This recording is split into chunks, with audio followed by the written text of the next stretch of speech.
पौधों की पत्तियों में हरा वर्णक होता है जिसे क्लोरोफिल कहते हैं, जो सौर ऊर्जा को अवशोषित करने और उसका उपयोग करने में सक्षम होता है। सौर ऊर्जा की उपस्थिति में ये कार्बन डाइऑक्साइड जैसे कच्चे पदार्थों का उपयोग करते हैं।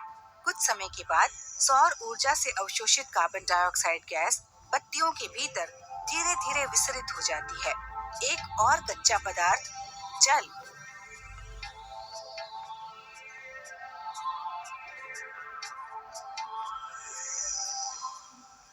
पत्तियों में उनकी शिराओं के माध्यम से प्रवेश करता है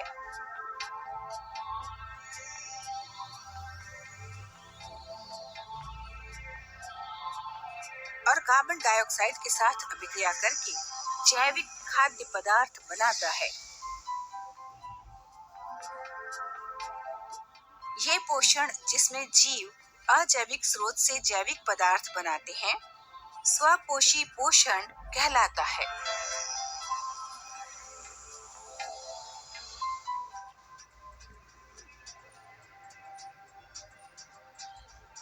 आइए एक मनुष्य का अवलोकन करें और उसके शरीर को पारदर्शी रूप से देखें।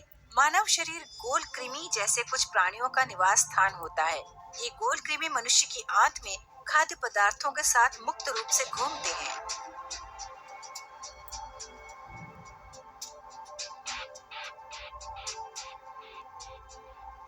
और ये जीव अपने यजमान से अपना पोषक पदार्थ अवशोषित करते हैं।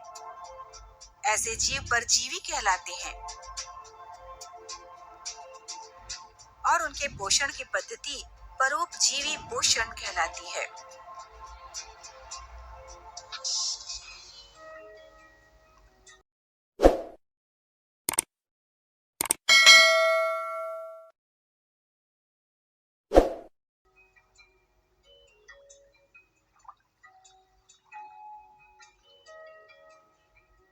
यहाँ हम एक हिरण को एक पौधे की पत्तियां खाते देख सकते हैं।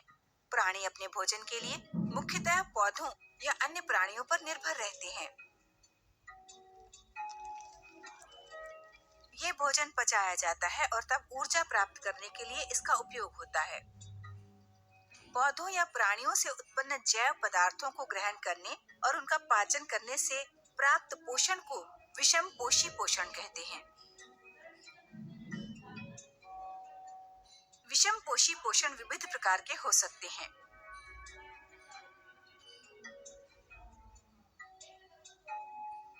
सूक्ष्म जीव जैसे कवक पोषण प्राप्त करने के लिए मृत क्षय हो रहे जैविक पदार्थ पर निर्भर करते हैं। ऐसे जीव मृतोपजीवी कहलाते हैं और पोषण की ये पद्धति मृतोपजीवी पोषण कहलाती है। ग्रहण किया गया भोजन ग्रसिका से होकर गुजरता है और धीरे धीरे आमाशय में पहुंचता है।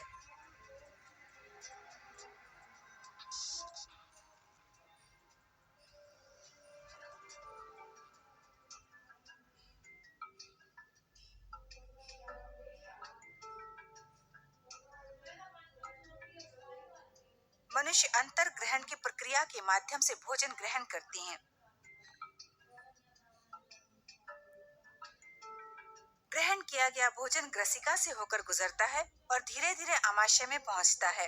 अंतर ग्रहण किए गए भोजन का बाद में पाचन होता है। आमाशय भोजन को छोटे छोटे कणों में तोड़कर इसका पाचन करता है। ये कण आमाशय द्वारा प्रदर्शित क्रमाकुंचन के माध्यम से आगे छोटी आंत में जाते हैं।